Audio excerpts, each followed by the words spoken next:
Estamos dando continuidad a una serie de enseñanzas que iniciamos hace 15 días sobre las disciplinas espirituales. Y hoy vamos a continuar hablando sobre el estudio de la Biblia con el sermón titulado Jesús y la Biblia. Vamos a ir a el Evangelio de Lucas, capítulo 24.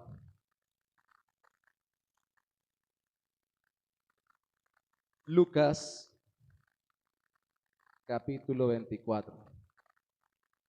Me gusta predicar acá abajo porque los veo más cerca, no los veo tan lejos. Y como tengo inalámbrico, no se extrañen si me paseo mientras predico por entre ustedes y le pregunto a alguien algo. No se asusten, tranquilos, no le voy a preguntar. Lucas, capítulo 24. Leamos Lucas, capítulo 24, versículos 27, 32 y 45. Lucas 24, 27. Luego Lucas 24, 32 y luego Lucas 24, 45. Lucas 24, 27 dice así: y comenzando desde Moisés y siguiendo por todos los profetas, les declaraba en todas las escrituras lo que de él decían. Lucas 24, 32 dice: y se decían el uno al otro, ¿no ardía nuestro corazón en nosotros mientras nos hablaba en el camino y cuando nos abría las escrituras? Lucas 24, 45. Entonces les abrió el entendimiento para que comprendiesen las escrituras. Obviamente el término escritura se refiere a la Biblia. En ese momento estaban ya completos el Antiguo Testamento y se completaría luego con el Nuevo Testamento. Este evangelio, los otros evangelios, las cartas y demás libros del Nuevo Testamento. Y lo incluimos dentro de las disciplinas espirituales porque junto con la oración, el estudio de la Biblia son las esenciales. Cuando hablemos de, por ejemplo, ayuno, dentro del ayuno oraremos y estudiaremos la Biblia. Cuando hablemos de una vigilia, de un retiro o cualquier otra disciplina espiritual, involucraremos estas dos esenciales: oración y estudio de la Biblia. Entonces, tengo que recordar, para que por favor lo enfoquemos, que las disciplinas espirituales son medios, no son fines en sí mismos. Es decir, no es que busquemos orar y orar y orar, estudiar, estudiar y estudiar. Es que queremos hacer por medio de la oración y el estudio dos cosas: tener comunión con el Señor y ser conformados a la imagen del Señor. Es decir, que nos relacionemos con Él y que cada día nos parezcamos más a Él. Entonces, la oración es un medio para relacionarnos con Dios, el estudio bíblico es un medio para relacionarnos con Dios y es un medio para que nos parezcamos cada día más a Cristo. ¿Sí me explico? Son medios, no son fines. Entonces alguien puede decir: yo me la paso todo el día orando y ya estoy bien.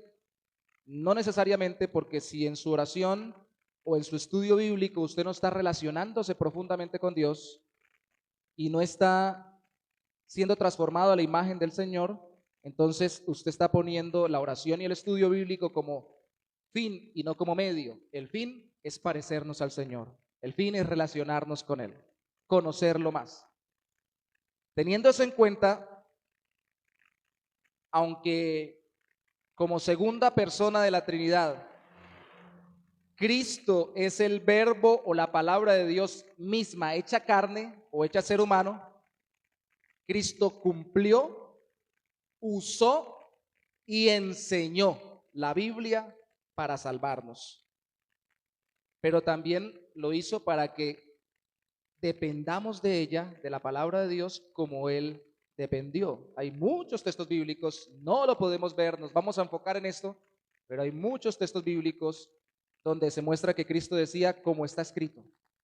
así se cumple de mí. Como está escrito, así se cumplirá. Como está escrito, así se debe hacer. Él citaba la Biblia, usaba la Biblia, cumplía la Biblia porque cumplió perfectamente la ley y enseñaba la Biblia. Entonces, por eso nuestro sermón de hoy se titula Jesús y la Biblia o Jesús y las Escrituras. Eso debemos también hacer nosotros.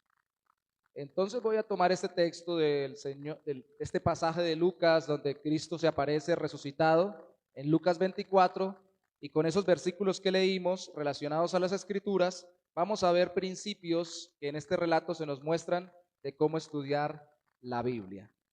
Solo hablaremos de tres cosas: estudiar la Biblia enfocándose en Cristo, emocionándose por Cristo y entendiendo de Cristo.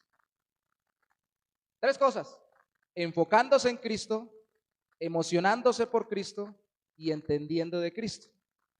¿Cuál es el tema repetido? La persona de Cristo, cuando leemos la Biblia. Porque hay gente que puede leer la Biblia y no leerla como cristiano, sino leerla como una persona común y corriente, ¿eh? Incluso como de una religión totalmente lejana o alejada de Cristo, y llenarse de información o de parámetros para vidas religiosas, pero no ser salvos y ser transformados por el Señor Jesús. No está como muy alto, no está como muy alto, siento que me está mirando por acá la cámara. ¿Sí? Hola hermanos, por si acaso, aquí están mis manos. Hablo desde aquí. El asunto es que lo primero es enfocarse en Cristo cuando estudiamos la Biblia. Incluso cuando la predicamos, ¿no? Porque alguna vez alguien dijo, para ilustrarlo, si cuando usted predica, lo mismo lo puede predicar en una sinagoga judía, en un templo musulmán o en una reunión atea, porque solamente predica de valores, por ejemplo, cómo perdonar, cómo administrar finanzas, cómo criar hijos, y no se centra en Cristo, pues no lo van a echar de ningún lado. Pero si usted se centra en Cristo, lo van a echar de aquellos lugares donde no creen que Cristo sea el Salvador. Y necesitamos centrarnos en el Señor. Lucas 24:27 nos lo enseña. Y comenzando desde Moisés y siguiendo por todos los profetas, aquí está el punto, les declaraba en todas las escrituras lo que de él, ¿quién es él? Cristo. De él decían. Moisés y los profetas, entonces sería un término técnico que después, más adelante, va a complementarlo con los salmos. Moisés, los profetas y los salmos. Para referirse, como dice ahí, a todas las escrituras que en ese momento estaban, que es el Antiguo Testamento. Y es que en todo lugar habla de Cristo. No necesariamente en toda parte de la Biblia se habla de Cristo directamente, pero sí toda la Biblia tiene que ver con la obra de Cristo y de alguna forma se llega hasta Él. Entonces, estudiar la Biblia enfocándose en Cristo es porque Él mismo lo resaltó. Miremos solo un texto paralelo, por favor, no pierda Lucas capítulo 24, busque Juan capítulo 5, versículo 39. Juan 5:39. Quien tiene Biblia es bueno que busque allí en su Biblia. Quien la tiene en el celular, si preferiblemente ha desactivado los mensajes y silenciado el celular, busque en el celular también si tiene la Biblia allí. Juan 5:39 dice: escudriñad las escrituras, porque a vosotros os parece que en ellas tenéis la vida eterna y ellas son las que dan testimonio de mí. Ellas son las que dan testimonio de mí.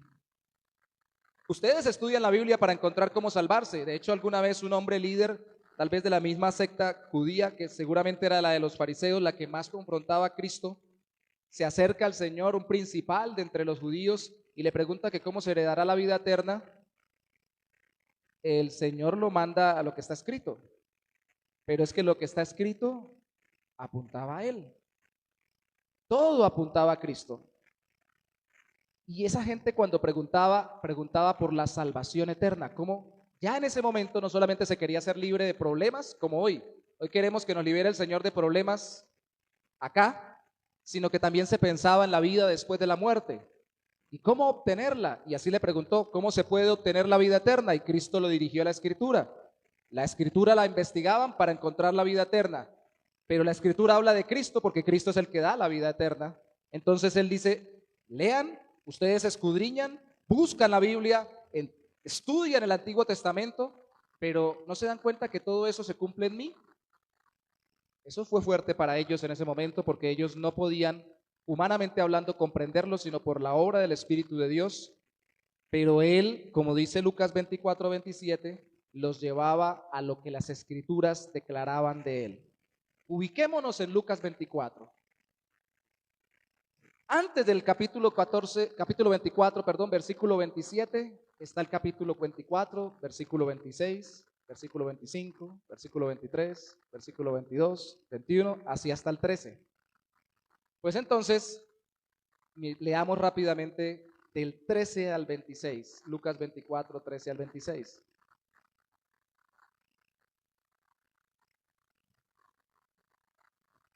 Para entender por qué Cristo los enfocó en él.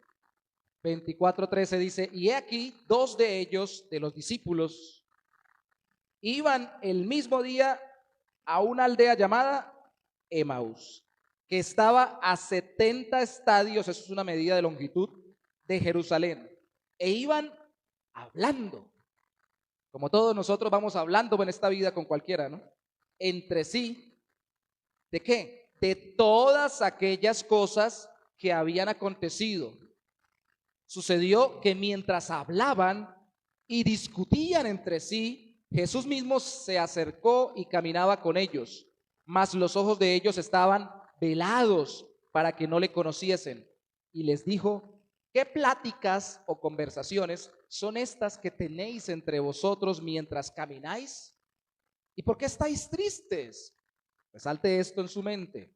Conversaban sobre lo que sucedió y estaban tristes. Respondiendo uno de ellos, que se llamaba Cleofas, le dijo, ¿eres tú el único forastero en Jerusalén que no ha sabido las cosas que en ella han acontecido en estos días?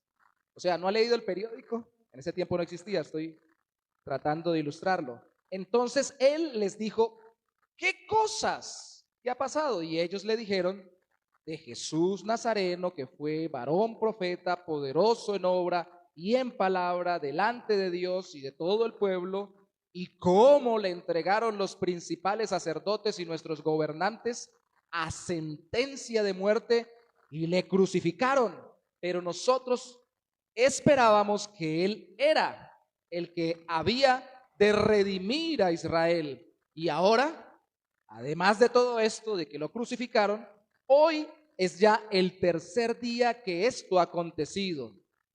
Aunque también nos han asombrado unas mujeres de entre nosotros, las que antes del día fueron al sepulcro y como no hallaron el cuerpo, vinieron diciendo que también habían visto visión de ángeles, quienes dijeron que él vive.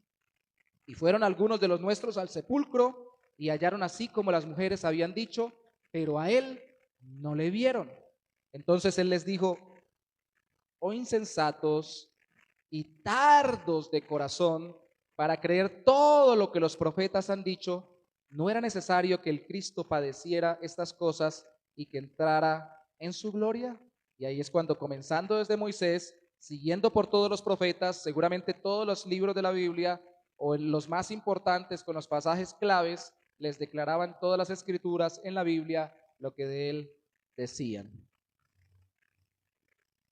Yo creo que en la vida de ellos, cuando Cristo les declaraba lo que de él decían las escrituras, lo hizo para desenfocarlos, como también a nosotros nos debe pasar cuando estudiamos la Biblia, para desenfocarnos de la aflicción en el mundo, de los sufrimientos que tenemos en este mundo. ¿Alguien dijo alguna vez que la preocupación es pensar mucho en los problemas? Es estar pensando en lo que está sucediendo. A ver, si le pregunto en este momento a usted, no me conteste verbalmente, piénselo. ¿Qué ha pensado en estos días? o mejor aún, ¿qué ha pasado en estos días? Alguien puede decir, no, pasó que un avión se cayó, una avioneta se cayó por allá en no sé qué parte del Guaviare, están buscando a los niños que parece que están vivos. Pasó algo más cercano, que la vecina se cayó cuando venía caminando y se accidentó y se enfermó fulanito de tal, pasó que no pude pagar el arriendo. Usted empieza a citar las cosas que fuertemente a su alrededor le están impactando y por lo general son negativas, ¿cierto? No encuentra nada bueno que decir. Nada, eso de esto, aquello, lo otro, Ellos no contaron, parece que Jesús resucitó de principio, si le dijeron, no, usted supiera lo que pasó. Este que era varón, profeta, predicaba, poderoso en obras y todo lo demás, lo mataron. Imagínense lo buen santanderiano, norte santanderiano enseñándolo. Y lo mataron, mano. ¿Verdad? Sí. Terrible como lo mataron, bien feo, lo crucificaron. Ese es el énfasis en la historia de ellos. Cristo está muriendo por sus pecados, los de ellos también y los nuestros, y ellos están viendo que lo mataron. Porque nuestra tendencia es a ver las circunstancias como algo negativo. Y Cristo quiere desenfocarlos de esa perspectiva de lo que acontece a su alrededor. Estaban afligidos por los sucesos como usted y yo lo estaríamos hoy por lo que sucede a nuestro alrededor. Subió el dólar, subieron las motos, los carros, ha subido la canasta familiar, han bajado los ingresos, ¿cierto? Pero pregunto, ¿Dios no controla todas las cosas? Alguien dirá, pero bueno, pero ¿quién controla al presidente? ¿Y quién controla a los ministros? ¿Y quién controla a los especuladores? Y hermanos, esos son causas secundarias. Por encima de todo está Dios. ¿Cuál circunstancia más terrible en la humanidad se puede comparar con la más tremenda aberración que se pudo haber hecho, que es matar al Hijo de Dios? ¿Qué puede ser peor y qué peores cosas pueden hacer los seres humanos que matar al propio Dios hecho carne, a Cristo Jesús? Y cuando usted lee la oración en Hechos de los apóstoles oraron diciendo, Señor, se unieron Poncio Pilato, los sumos sacerdotes, el sumo sacerdote, el Sanedrín, todos se unieron, pero para hacer todo cuanto tu predeterminado consejo y anticipada voluntad habían establecido que sucediera. O sea, todo esto es lo que tú planeaste para salvarnos.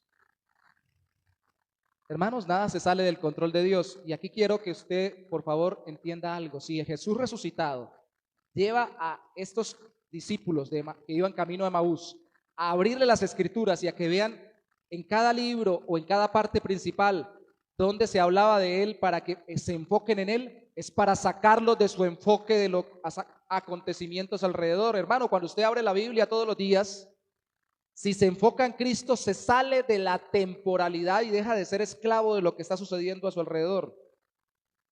No se olvida, porque también pide por eso cuando ora y busca principios bíblicos para aplicarlo en sus dificultades y problemas, pero deja de ser esclavo de lo que le está pasando. ¿Cuánto les ha pasado que abren la Biblia para estudiar? Espero que la abran. Se ponen a leer y no coordinan porque están pensando en el recibo de la luz que llegó caro, en la mensualidad de la universidad o del colegio, en el semestre, en el arriendo. Ay, Señor, ¿y qué hago? Aquí muy bonito que dice que Cristo resucitó y todo lo demás, pero ¿y yo cómo hago? Y van a orar y lo mismo. Abrir las escrituras es para que Dios nos hable enfocados en Cristo y nos desenfoquemos de nuestros problemas. Enfocados en lo que el texto dice de la persona y de la obra de Cristo. Y aquí está la clave para poder estudiar la Biblia. Si estuviéramos en un instituto bíblico, profundizaríamos con ejemplos o en una clase. Si usted busca en el Antiguo Testamento profecías, mire cómo esas profecías apuntan a Cristo. Si usted busca incluso en el Nuevo Testamento profecías sobre el final de los tiempos, miren cómo eso se cumple en Cristo. Si usted encuentra cosas, personas, instituciones de esa época en el Antiguo Testamento o en el Nuevo, miren cómo hablan de eso como ejemplo de lo que haría Cristo o de lo que hizo Cristo, o cómo muestran eso como ejemplo de lo que no iba a hacer o de lo que no hizo Cristo. Ejemplo, si usted lee sobre el sacrificio de animales que todos los días llevaban un cordero en la mañana y otro por la tarde para sacrificarlos en el templo de Salomón, antes en el tabernáculo de Moisés, usted no va a decir qué aburrido porque estoy pasando por acá y yo estudiando esto y yo necesitando solución para el problema que tengo y leyendo sobre cómo sacrificaban un cordero y todo lo demás, qué cosa tan rara. Usted va a buscar, que para eso incluso las Biblias hoy en día tienen notas a pie de página, tienen concordancias, a ver si eso lo lleva a un texto en el Nuevo Testamento, a ver qué quiere decir eso de Cristo. Pregunto, ¿Dios permitió los sacrificios, de hecho los mandó en el Antiguo Testamento, de animalitos, con el objetivo de que simplemente ellos se entretuvieran matando animales en vez de matar gente? ¿O en vez de matarse la vida preocupados? ¿Para qué lo hizo? Para que entendiéramos que alguien tiene que pagar por nuestros pecados. ¿Y quién es ese que pagó por nuestros pecados como el Cordero perfecto, con su vida perfecta por nosotros? Cristo Jesús. Entonces cuando usted lee va para allá. Y si usted mira a los sacerdotes y dice que las vestiduras, y va en el texto donde está diciendo en Levítico cómo era que tenían que vestirse y adornarse y colocarse, entonces usted qué va a encontrar allí. Ay, no, qué aburrido, ya no nos vestimos así. El pastor de la iglesia tampoco, ni siquiera los sacerdotes en determinadas religiones se visten tan organizadamente. ¿Eso para qué? Bueno, para mostrarnos de la obra de Cristo, porque ¿quién es el sacerdote o intercesor o mediador entre Dios y los hombres? Cristo Jesús.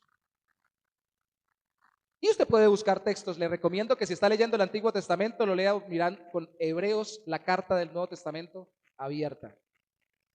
Pero por favor, si no sabe algo, no entiende algo, ore al Señor, que el que inspiró la Escritura, que es el Espíritu de Dios, le va a ayudar a ubicar a Cristo dentro del texto o apuntando el texto hacia Cristo.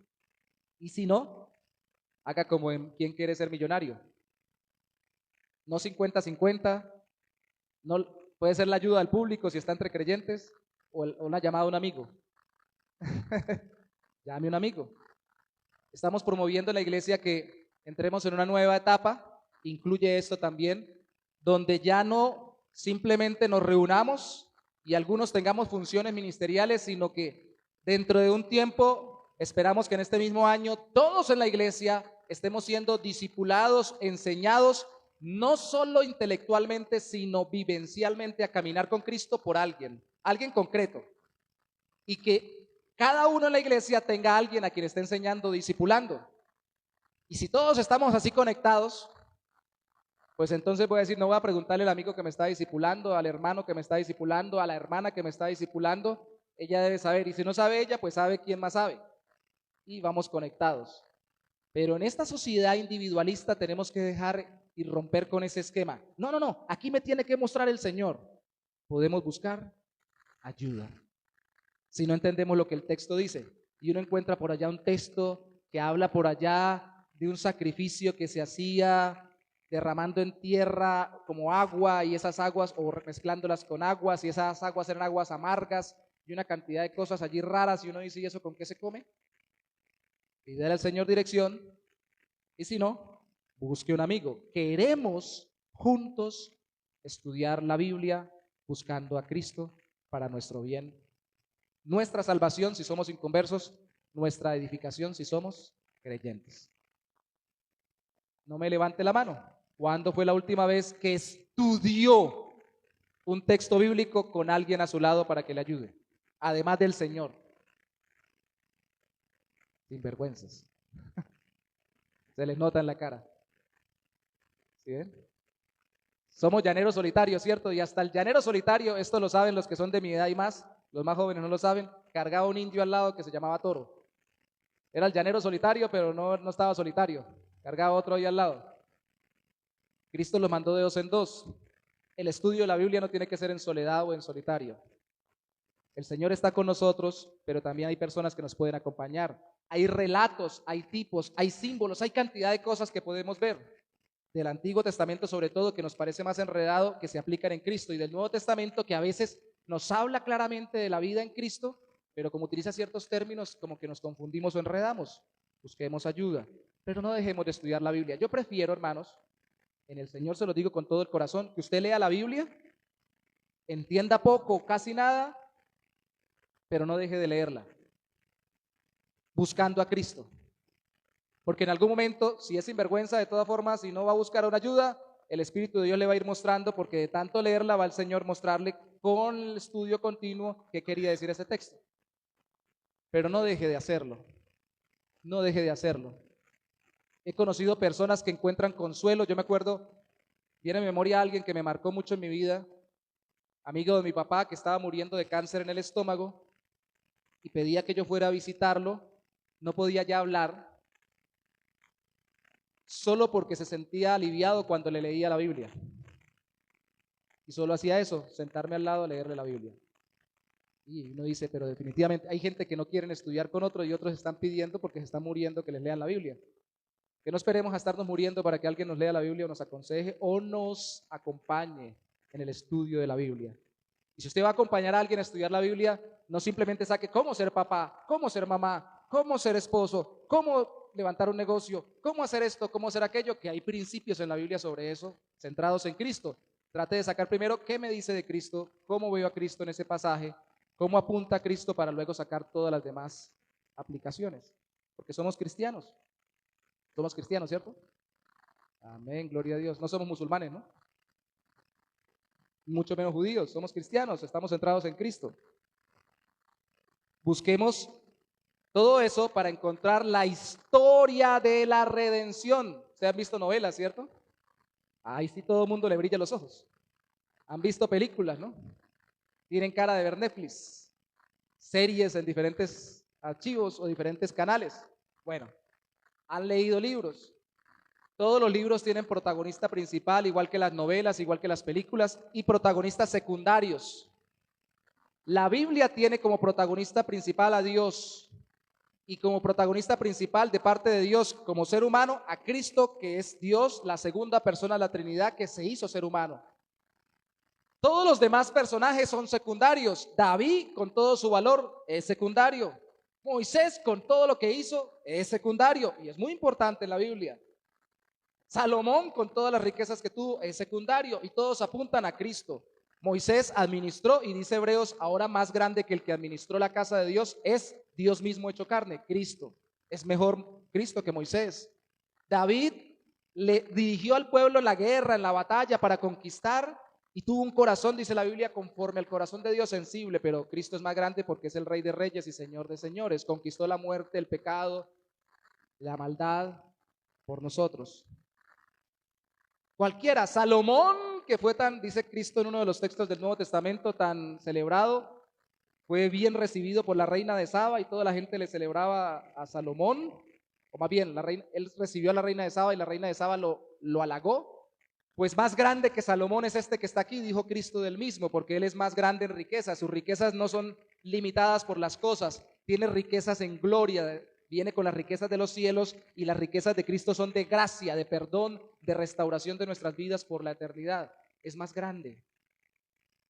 Todo tiene que ver con Cristo, porque hay una historia conectada y tenemos que buscar conectar la historia que tiene momentos especiales. En la Biblia el primer momento especial es la creación, y todo el Nuevo Testamento, incluyendo, habla de la creación. Otro momento especial después es la caída, cuando el hombre peca, y otro momento especial es cuando Dios levanta una congregación o un pueblo, sacando a un hombre que es Abraham, una descendencia, y a través de ese pueblo Dios va mostrando quién es él. Y el momento crucial y culmen, porque todo eso apuntaba a esto, es cuando llega Cristo. Y entonces usted dice, bueno, ¿en qué capítulo vamos? ¿Esto en qué parte está? Y va conectando todo hasta que llegue a Cristo. Así se puede leer la Biblia. Pero busque leer la Biblia buscando saber cómo es Dios. Hermanos, ¿a ustedes le mandaron cartas románticas cuando eran novios? Sí, hermano, qué bendición. A mí me mandaban esas credenciales bonitas que se hacían antes. Se llamaban credenciales, no, hoy todo es por internet, ¿no? Las compraban allá en las papelerías y todo lo demás y tenían cositas bonitas ahí. Y uno leía, no sé, cosas como, el día de hoy está especialmente resplandeciente porque vino a mi mente la luz de tu rostro, algo así. Y uno, uy, qué bonito. Y uno miraba a ver qué le estaba diciendo la persona a uno, pero también uno buscaba saber un poco más de la persona. Cuando alguien le escribía uno una carta o le mandaba una credencial, uno decía, esta persona es romántica, esta persona es detallista, esta persona está pensando en mí. Y uno quería descubrir cada día más cómo esa persona era, porque esa persona estaba interesada en uno. Pues cuando usted lee la Biblia, crea que Dios está interesado en usted, en salvarlo, en amarlo, en restaurarlo, y trate de buscar quién es Él, qué características de Él le está mostrando. Si antes decía, cuando leí una carta, ay, qué romántico, ahora diga, uy, qué misericordioso es el Señor. Pero también puede encontrar que diga, qué justo es el Señor, qué tremendo con el pecado, o qué santo es el Señor, qué tan perfecto es que no se contamina con nada, o qué omnisciente es el Señor, cómo sabe todas las cosas, o qué poderoso es el Señor, cómo puede obrar incluso en contra de la misma naturaleza que Él creó y que Él controla, haciendo milagros. Que usted salga diciendo cuando lee la Biblia, qué gran Dios, y no, qué tiempo dediqué, que no entendí nada. ¿Qué entendemos de Dios? Entonces estudie la Biblia enfocándose en Cristo, en la persona de Cristo, en la obra de Cristo, porque Cristo vino a darnos a conocer a Dios y a vivir, morir y resucitar para que con su muerte nosotros podamos venir ante Dios, porque Él con su muerte paga por nuestro pecado, si nos arrepentimos de pecados y confiamos en Él. Y si estudiamos la Biblia como cristianos, queremos conocer más al Dios que nos dio esa relación por medio de Cristo. Estudie la Biblia enfocándose en Cristo. Estudie la Biblia emocionándose por Cristo. ¿Cuántos de los que están aquí tienen emociones? Amén, aleluya. Una vez un hermano en un culto acá que hicimos unido de jóvenes de las diferentes iglesias, una hermana de por allá, la primera, no sé, porque ahí no tiene la costumbre, se le salió y dijo, ¿quién da un grito de júbilo? Entonces ellos se dieron cuenta que eso no lo hacemos tanto acá. Entonces un hermano de la iglesia que dirigía, ya no, jóvenes en el Paraíso de Girón, volteó y me miró a mí, que yo estaba detrás, ¿no? Se llama José Luis. Yo le dije, José Luis, ¿usted no hizo el curso de gritos de júbilo? ¿Qué pasó que no aprendió? Yo le tomé el pelo. Hermanos, el júbilo, el gozo, la alegría, igual que la tristeza, que a veces la satanizamos, igual que cualquier otra emoción en nuestra vida, nos las dio Dios para que cumplan una función en nosotros. Las emociones son la expresión sentimental de las convicciones, de lo que creemos. Y yo no puedo decir, yo estoy contento, porque Dios me salvó. No parece, ¿no? Yo digo, estoy contento porque el Señor me salvó, aleluya. Ya parece un poquito más, ¿no? Es lo mismo que diga, no, yo estoy bravo, hermano, con usted estoy bravo, estoy bravísimo. No parece, ¿no? ¿Por qué? Porque las emociones deben coordinar con lo que se supone que creemos o que pensamos. Y si usted se encuentra con Cristo en la Biblia y va encontrándose con los atributos de Dios, pues tiene que emocionarse por Cristo, porque Cristo le dio la salvación y le dio esa relación con Dios. Sus emociones van a aflorar. Y ojalá usted tenga un cuaderno, un papel o algo para copiar lo que el Señor le va mostrando de Él, y se va a dar cuenta que en la medida que escriba las cosas que le va mostrando de Él Dios, en orden, leyendo la Biblia, capítulo por capítulo, versículo por versículo, si no alcanza un capítulo, va a darse cuenta que en algún momento va a estar escribiendo y va a ser marcado con lágrimas, así usted no sea llorón, porque en algún momento Dios le va a mostrar cosas tan hermosas de Él que le va a quebrantar el corazón, o cosas tan terribles de usted que le va a hacer llorar por arrepentimiento. Y va a ser marcado por eso ese cuaderno cuando usted escriba.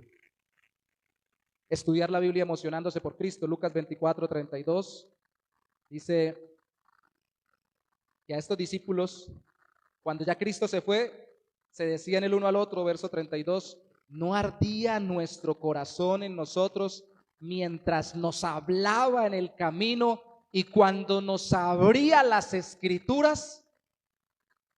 Es decir, cuando nos estaba dando un estudio bíblico cristocéntrico, no era simplemente que nos estaba llenando de conceptos, era que estábamos emocionados, entusiasmados, como cuando usted está viendo la película que más le gusta y usted está al borde del asiento así. ¿Qué está pasando?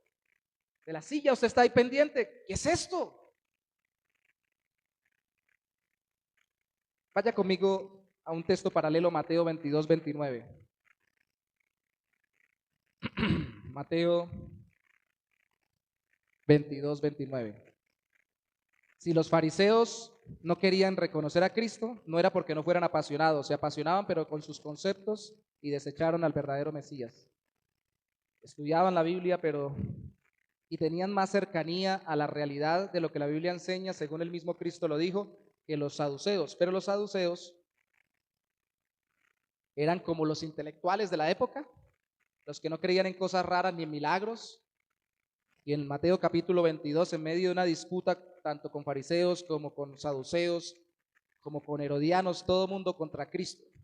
En ese momento, en el versículo 29, Cristo contesta sobre la resurrección a los herodianos y les dice: entonces respondiendo Jesús les dijo: erráis, se equivocan, ignorando las escrituras y el poder de Dios.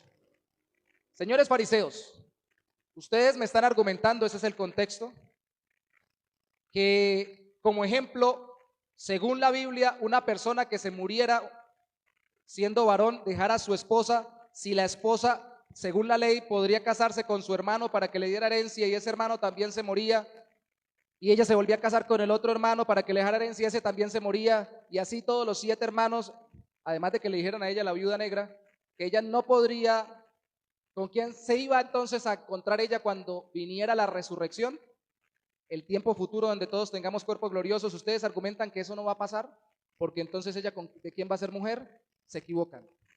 Y antes de explicarles que en la resurrección, que es lo que sigue el versículo después, cuando todos tengamos cuerpos gloriosos, que eso es algo que bíblicamente está escrito, aunque sigamos siendo hombres y mujeres, no nos vamos a casar ni dar en casamiento.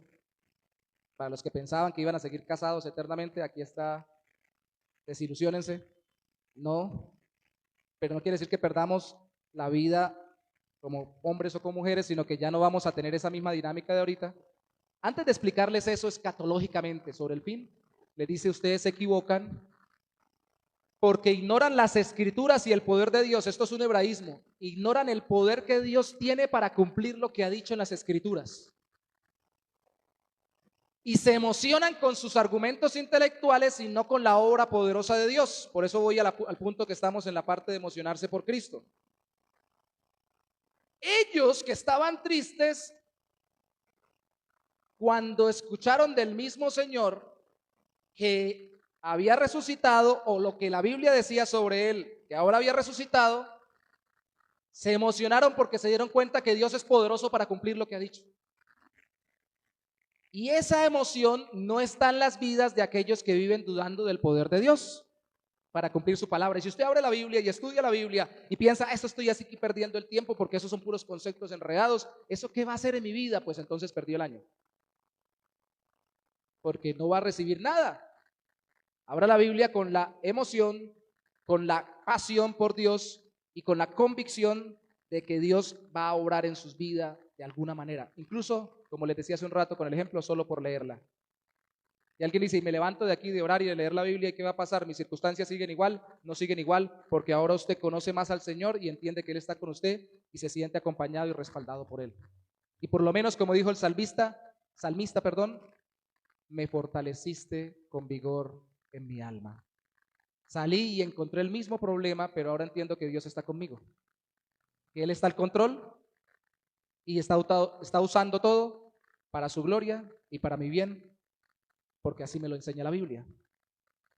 Entonces no deje para leer la Biblia en la noche cuando ya se esté cayendo de sueño, cuando ya todo el día haya perdido diferentes batallas. Léala desde el inicio para que salga entusiasmado con lo que Dios está haciendo en su vida.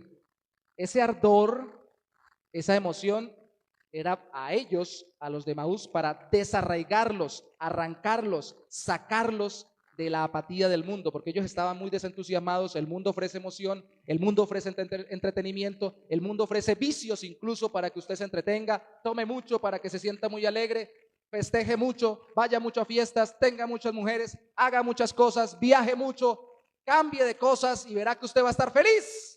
Pues cada vez que haga eso va a tener que buscar otra cosa, porque la felicidad se va a acabar. Todo eso es temporal. Y al final el mundo nos deja solos, genera una apatía, una clase de soledad profunda que ellos estaban experimentando, porque el mundo no les podía dar la alegría que solo da el Señor. Estaban necesitados de la verdadera compañía consoladora que solo da Cristo por la fe en Él al relacionarnos con Dios Padre a través de la presencia santificadora del Espíritu. ¿Por qué lo sé? Lea el versículo conmigo, versículo 28 al 31 de Lucas 24. Llegaron a la aldea donde iban, después de que les abrió las escrituras, y Cristo hizo como que iba más lejos. Mas ellos, mire qué tremendo, no le dijeron explíquenos más, sino que dice, le obligaron a quedarse, diciendo, quédate con nosotros. Compañía, la de Dios por medio de Cristo a través de su palabra. Porque se hace tarde y el día ya ha declinado. Esa es la excusa, ya va a anochecer, quédese. Entró pues a quedarse con ellos Jesús resucitado, y aconteció que estando sentado con ellos a la mesa, tomó el pan y lo bendijo, lo partió y les dio. Entonces les fueron abiertos los ojos en la comunión, en la relación, se le abrieron los ojos, Dios se los abrió y le reconocieron, mas él se desapareció. Particularidad del cuerpo glorioso de Cristo, se desapareció de su vista, y se decían el uno al otro, no ardían nuestros corazones en nosotros mientras nos hablaban el camino y cuando nos abría las escrituras. Estaban necesitados de la compañía de Dios por medio de Cristo. El comer y el tomar pan y vino, algunos, no, que se fue una luz que estaba ahí, estoy viendo visiones. Usted llegaba a cenar con los que le dan compañía, alegría, gozo. La cena en toda la Biblia, por eso es que el Señor dice en Apocalipsis capítulo 3 versículo 20 a una iglesia que lo tenía él afuera, estaban entretenidos con tantas cosas que tenían, que Cristo estaba afuera tocando, he aquí estoy a la puerta y llamo, y si alguno oyere mi voz, entraré a él y cenaré con él y él conmigo. No le estaba hablando en conversos para que se convirtieran, sino a supuestos creyentes que lo habían sacado de su vida cristiana. Dicen, vengan, vengan, déjenme entrar con ustedes a tener relación. La cena era símbolo de relación. Y cuando uno se encuentra, así esté rodeado de gente, rodeado de plata, rodeado de actividades, con una sensación de soledad, orar, que lo vimos la semana antepasada, y leer la Biblia hace que percibamos que el Señor está con nosotros cuando nos encontramos con Él en su palabra, y por la obra del Espíritu Santo nos haga sentir acompañados, tan rico que no quisiéramos parar. Nos saca de esa apatía o de esa soledad que produce el mundo y nos arraiga a la relación con Dios que Cristo nos ha dado conforme lo enseña el texto que estemos estudiando.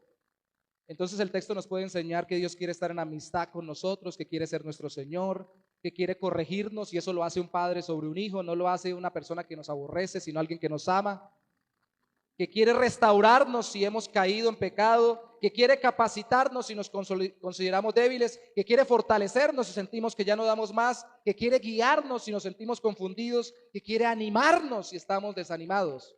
¿Cuántos han estado desanimados? Sí, Señor. ¿Cómo está su ánimo hoy en día? Si le pusiéramos un animómetro en la boca o en la axila, ¿cuánto marcaría? Gloria a Dios. ¿Sí? El ánimo sube o baja de acuerdo a estemos llenos o no. Escuche esto, no de explicaciones, no de información, sino de la relación, especialmente con en la relación con Dios. Uno no se anima porque alguien llegue y le diga, venga, le explico por qué. Por ejemplo, después de una tragedia, todo el mundo se murió, todos sus familiares murieron en esta tragedia. Eso no me da ánimo. Usted me puede explicar muy bien cómo fue que murieron, por qué murieron, quién fue el que falló y todo lo demás. Y eso no da ánimo. A uno le da ánimo simplemente que alguien se haga al lado de uno y lo abrace y esté con uno mientras uno llora. Eso es ánimo. Así la gente pregunte cuando hay una tragedia, ¿por qué? No quieren saber por qué. Quieren que alguien se le haga al lado y les diga, aquí estoy. Todos en nuestra primera reacción decimos, ¿por qué estoy pasando esto? No. Y uno no tiene que llegar, venga, le explico. Lo que pasa es que usted no está entendiendo, ¿no? Hágase al lado. Y cuando vaya saliendo de su estado emocional, va dando explicaciones si Dios las permite. Las concede conforme a su palabra. pero lo que necesitamos es compañía, compañía, compañía. Y por eso si usted deja de leer la Biblia, deja de ver al Señor a su favor, hablándole, animándole, restaurándole, capacitándole, fortaleciéndole, corrigiéndolo, disciplinándolo, señoreándolo y teniendo una amistad con usted por medio de Cristo. Entonces va a sentirse más solo que la una y más desanimado, desalentado y deshidratado que uva pasa pasando por la mitad del desierto a mediodía. Va a sentirse mal. Por eso encuentra usted gente pasando grandes dificultades que se siente tranquila y confiada en el Señor porque está emocionada con Dios y así esté pasando la más grande dificultad y con Cristo y con la obra de Cristo porque leen la Biblia y se encuentran con Él todos los días. Y no tienen que esperar a que un profeta les hable o a que una voz del cielo les diga algo. Todos los días el Señor les habla. Ahí, en la Escritura. ¿Qué fue lo último que le dijo el Señor? ¿Qué fue lo último que lo emocionó cuando leyó la Biblia de Cristo y de Dios? No me contesten, ya me estoy dando cuenta. Hermanos, tercer punto final, estudiar la Biblia entendiendo de Cristo. Antes de ese punto de entender de Cristo, no solamente emocionarnos por Cristo, fíjese que ellos quedaron tan animados que en Lucas capítulo 24, versículo 33 dice lo que hicieron. Recuerden, iban a Emaús desanimados, tristes, confundidos y hablando de las cosas malas. Verso 33, mire lo que pasó. Levantándose en la misma hora, no esperaron al rato, de una vez, volvieron a Jerusalén y hallaron a los 11 reunidos. ¿Cuáles 11? Los 12 discípulos menos el que se suicidó porque fue el que lo traicionó, Judas. Y a los que estaban con esos discípulos, con ellos, que decían, ha resucitado el Señor verdaderamente y ha aparecido a Simón, a Pedro. Entonces ellos, los del camino de Emaús, les contaban las cosas que les habían acontecido en el camino y cómo le habían reconocido al partir el pan. Secreto a voces, ¿por qué no evangelizamos y hablamos de Cristo? Porque no tenemos mucha relación con Él en oración y en su palabra. Pero si estuviéramos emocionados con el Señor y conociendo más de Él, cuando nos digan vamos a presentar al Señor o cuando alguien se nos presente, le podemos hablar de Cristo porque Él está con nosotros todos los días en su palabra. Entonces eso nos lleva a estudiar la Biblia no solo enfocándonos en Cristo, emocionándonos por Cristo, sino entendiendo de Cristo o recibiendo entendimiento. Verso 45, entonces les abrió el entendimiento para que comprendiesen las Escrituras. En Lucas 10:26, no lo busque, ya no tenemos tiempo. Una persona se le acerca a Cristo preguntándole sobre la vida eterna y Cristo le dice, ¿qué dice la Escritura? ¿Cómo lees?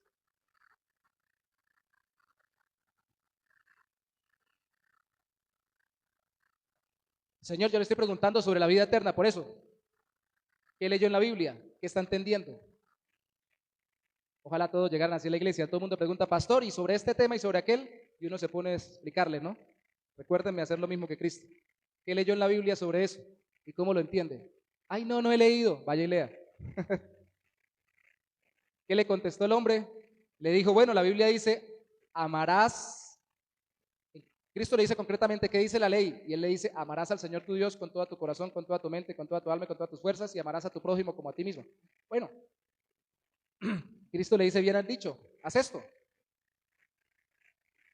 y tendrás vida eterna. Nadie cumple eso. Cuando Cristo le dice eso, es para que él entienda que necesita la obra en él. El hombre contesta como ya tiene el conocimiento intelectual y le dice, pero ¿quién es mi prójimo? Para salirse del bulto. Porque ¿a quién le ayudo? Y Cristo lanza la parábola del buen samaritano, porque los samaritanos estaban en conflicto con los judíos. Y si voy a ayudar a alguien, voy a ayudar a alguien que me caiga bien, no voy a ayudar a los que más me caen mal. Y Cristo le dice, ese es tu prójimo. Porque en la parábola, el samaritano ayuda a uno que está necesitado judío. Entonces veía lo mismo. ¿Y por qué no hacemos lo mismo y ponemos excusas como ese hombre? Porque no nos ayudamos o amamos entre nosotros porque no amamos a Dios. ¿Y por qué no amamos a Dios? Porque cuando leemos solamente queremos respuestas intelectuales y el entendimiento no se nos abre de que si vamos a amar a Dios es porque Él nos amó en Cristo. ¿Qué hizo Cristo con los discípulos? Dice en Lucas capítulo 24, verso 45, les abrió el entendimiento. Porque así como los otros estaban desentusiasmados pensando como el mundo, que Cristo tal vez no había resucitado, sino que era un mero espíritu, ellos también. Aquí queda más claro. Cristo quería ahora desvincularnos del engaño del mundo. ¿Qué estaba circulando en el mundo? ¿Cuáles eran los titulares de los periódicos que no existían? Lo digo simbólicamente. ¿Qué decía la gente? Se robaron el cuerpo. ¿Quién sabe qué pasó con esa gente? ¿Qué es lo que usted piensa? Lo que el mundo dice, lo que le lee en el Facebook, lo que le muestra Santo TikTok, lo que le muestra San Noticiero RCN, Caracol o lo que sea. Y usted, eso es lo que lee y así mira al mundo y con esa perspectiva se levanta a hacer su vida todos los días. Pues ellos estaban, verdad, vinculados y Cristo quería desvincularnos de ese engaño del mundo. Mire el versículo 36 conmigo. Por eso lo digo. Lucas 24:36. Mientras ellos aún hablaban de estas cosas, Jesús se puso en medio de ellos y les dijo, se les apareció a todos, paz a vosotros. Entonces, espantados y atemorizados, mire lo que pensaban. Pensaban que veían un espíritu. Este no puede ser Jesús, es una aparición. No puede ser que Jesús haya resucitado, y eso que ya lo habían visto resucitado. Pero él les dijo, ¿por qué estáis turbados? Y vienen a vuestro corazón y estos pensamientos. ¿Qué pasa? ¿Por qué piensan como el mundo piensa y no piensan lo que es la verdad? Mirad mis manos y mis pies, les tiene que decir que yo mismo soy, palpad y ved, porque un espíritu no tiene carne ni huesos, como veis que yo tengo. Resucité, como lo prometí. Y diciendo esto, les mostró las manos y los pies. Y como todavía ellos, ahora ya no de susto, sino de gozo, no le creían y estaban maravillados, les dijo, ¿tenéis aquí algo de comer? Lo hablábamos en la clase de escuela dominical, prueba indubitable de que era cuerpo resucitado. No solo podían tocarlo, él podía comer. Qué rico. Dijo alguna vez un predicador, si ahorita me sabe rico un lomito con salsa en cerdo de cereza, que tengo este cuerpo corruptible que se lo han de comer los gusanos, pero que luego va a ser transformado, ¿cómo será cuando tenga cuerpo glorioso? Me va a saber espectacular. Es algo, hermanos, que realmente no es materialista, es sincero conforme a la Biblia. La Biblia nunca dice que vamos a quedar como espíritus allí volando o como ángeles con arpas y con una flecha o algo por el estilo, andando por el cielo de nube en nube. No, hay un estado intermedio si Cristo no ha venido, que quedaremos solo en alma y cuando Él venga, vendremos con Él a tener cuerpos resucitados. Pero si viene cuando nosotros estamos acá, ni siquiera vamos a morir, sino que seremos transformados, tendremos un cuerpo como el de Él. Y de verdad, hermanos, el pecado ha limitado las experiencias. Y si ahora todavía por la gracia, o más bien misericordia de Dios, nos saben las cosas rico y disfrutamos del dormir, del comer y de ciertas cosas, imagínense con cuerpos gloriosos. Eso va a ser apoteósico. No nos alcanza la imaginación para entender todo el disfrute y la plenitud de gozo que tendremos con cuerpos que no estén afectados por el pecado. A veces están comiendo ustedes no, perdón, otros de otras iglesias y están que lloran por algún problema, por alguna dificultad, porque no tienen ciertas cosas, porque no les salió un negocio, ya ni comer tranquilos pueden. En ese momento ningún problema, ninguna dificultad nos afectará porque estaremos libres del pecado, el mundo estará libre de la tentación al pecado, de la presencia del pecado, del tentador que es Satanás. Pues esto va a ser glorioso. Entonces comió delante de ellos, verso 44, y les dijo, estas son las palabras que os hablé estando aún con vosotros, que era necesario que se cumpliese todo lo que está escrito de mí en la ley de Moisés, primeros 5 libros del Antiguo Testamento, en los profetas y en los salmos, el resto de libros del Antiguo Testamento. Entonces les abrió el entendimiento para que comprendiesen las escrituras. Les estaba sacando de lo que decían en el mundo para que no entendieran lo que había hecho Cristo por ellos. Y él les decía, sálganse de ese pensamiento. ¿Y qué pasó allí? Los desvincula de ese pensamiento y los vincula a la cosmovisión, al entendimiento bíblico, hermanos.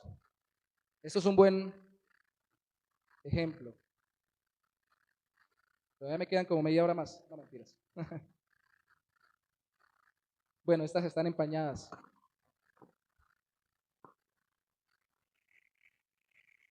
Pero a pesar de que están empañadas, tengo que limpiarlas bien, Cuando yo me pongo unos lentes que tienen un foco que cuadra mi visión, empiezo a ver mejor las cosas a mi alrededor, dependiendo de la necesidad que tenga.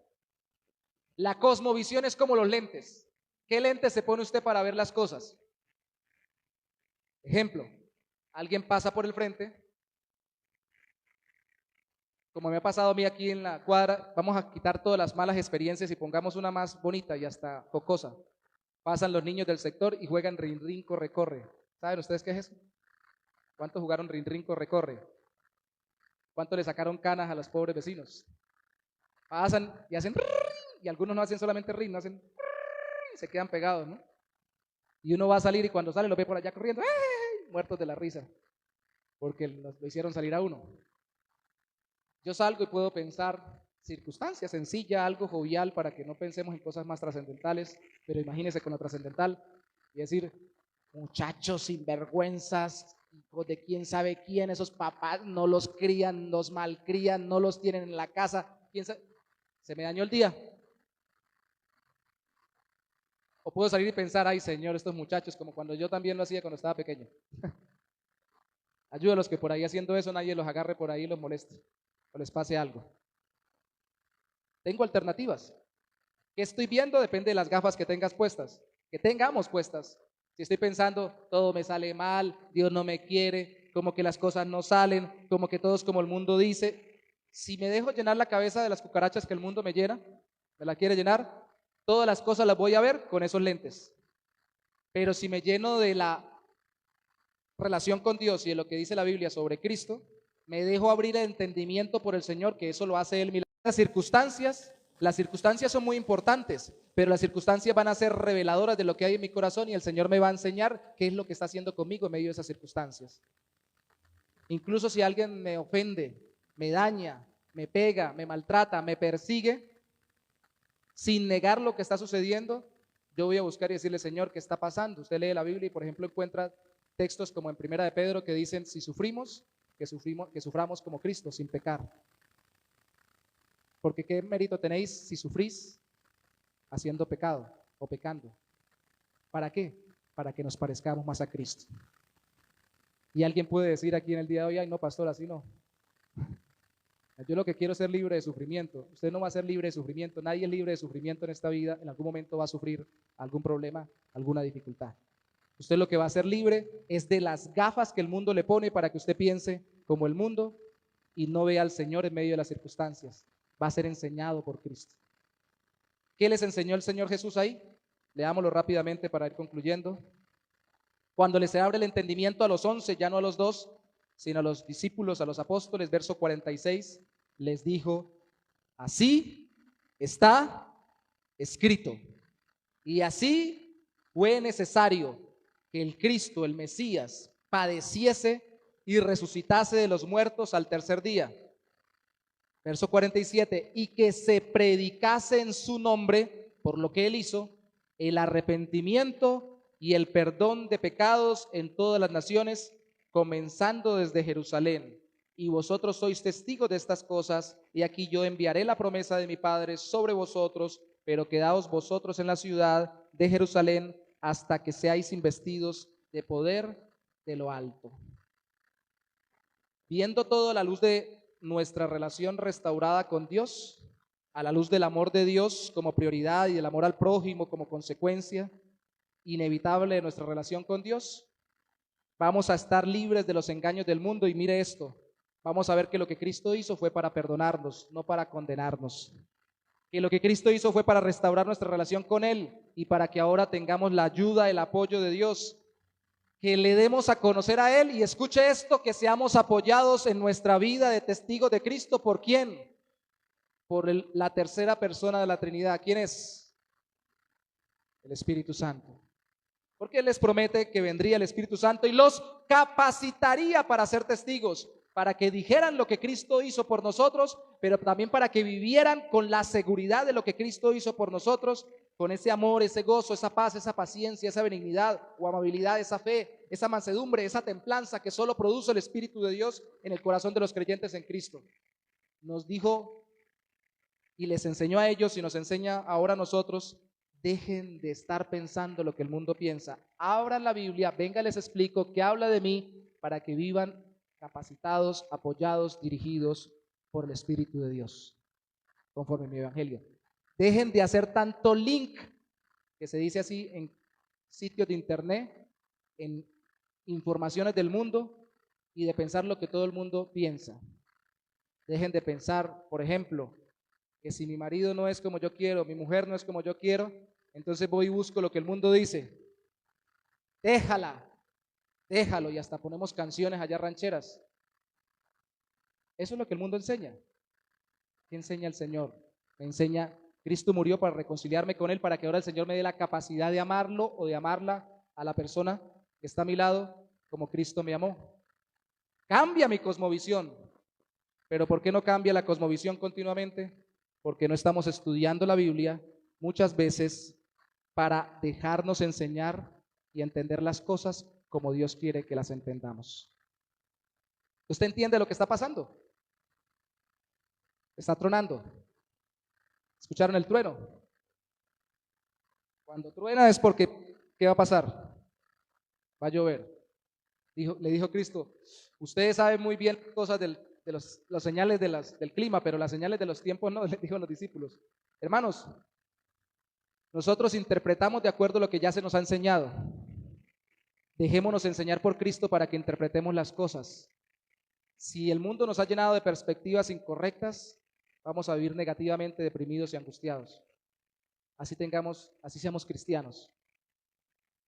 Pero si nos dejamos enseñar por el Señor y su palabra, vamos a vivir animados. En últimas, estudiamos la Biblia enfocados en Cristo. Dos cosas nada más, para ver a Dios y vernos a nosotros mismos como Él nos ve. Tenemos que hacerlo todos los días para evitar emocionarnos o enamorarnos del mundo y ser engañados por el mundo. Hermanos, si usted no lee la Biblia, va a leer el internet, los noticieros, va a leer al vecino, va a leer lo que usted mismo en sus experiencias antiguas en el mundo ha tenido y va a interpretar las cosas de acuerdo a ello. Lea la Biblia para que no se emocione con el mundo y se engañe por él. El estudio bíblico es una disciplina que debemos cultivar para que podamos crecer a la imagen de Cristo. Enfóquese en Cristo, emociónese por Cristo, entienda lo que Cristo le enseña en su palabra. Póngase sobre sus pies conmigo, por favor, en esta mañana.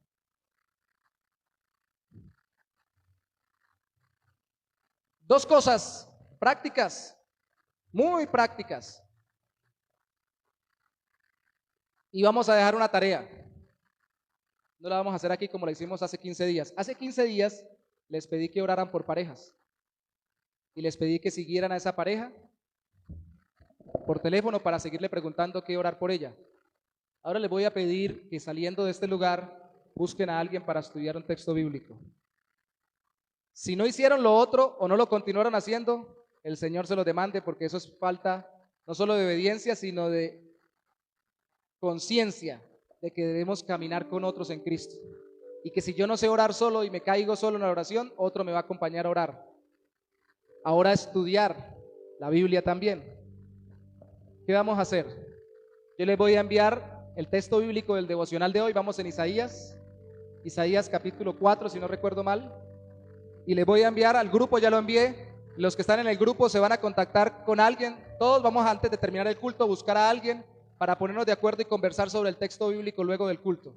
Van a tomarse su teléfono y van a ver qué dice dos cosas: ese texto bíblico y todo ese capítulo sobre Dios y sobre nosotros. ¿Cómo es Dios y cómo nos ve Dios? Va a ser un estudio bíblico, busque esas dos cosas nada más. ¿Qué dice ahí de Dios? ¿Qué dice Dios? Que Dios ve de mí, bueno o malo, y busque a Cristo para que Dios lo transforme. Céntrese en Cristo para que Dios lo cambie. Amén.